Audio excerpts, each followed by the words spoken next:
സ്റ്റേജിലേക്ക് പോകാം. ഇനി ബാബു ടീം റെഡിയാണ്, വേറെ ടീം റെഡിയാണ്.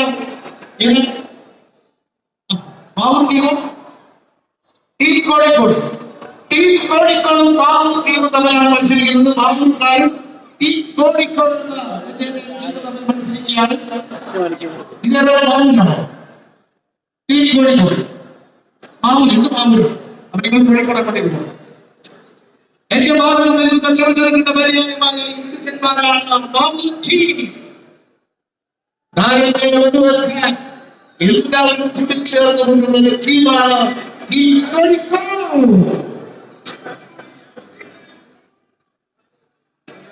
5 പേരാണ്.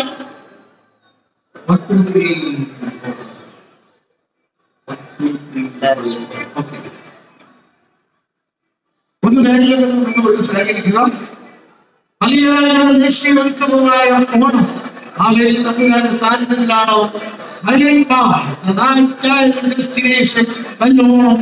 വല്ലോണം എന്ന പ്രൗഢമായ തിരുവോണ ആഘോഷം ഇവിടെ നടന്നുകൊണ്ടിരിക്കുന്നത്. മത്സരം പൂർത്തിയായി കഴിഞ്ഞു. ഇനി വടംവലിക്ക് ശേഷം ലേഡീസിനുള്ള വടംവലിയും കൂടെ കഴിഞ്ഞാൽ തീറ്റ മത്സരമുണ്ടാകും. മൂന്ന് വിഭാഗങ്ങളിലായുള്ള തീറ്റ മത്സരവുമാണ് അടുത്ത് നമുക്ക് ഇവിടെ വെച്ച് നടക്കാറുണ്ട്. അവരുടെ സ്നേഹം സാധിക്കും എന്ന പ്രതീക്ഷയാണ്. രണ്ടാം മത്സരം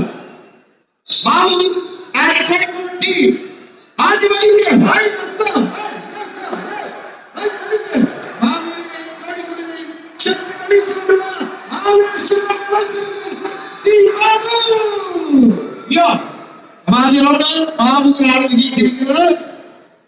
നമ്മുടെ ഈ കഥ പാടുന്നത്. പക്ഷേ കോഴിക്കോട്ടെ വിട്ടുകൊടുത്തില്ലാത്ത വാശികതയാണ് ഈ കോഴിക്കോട്.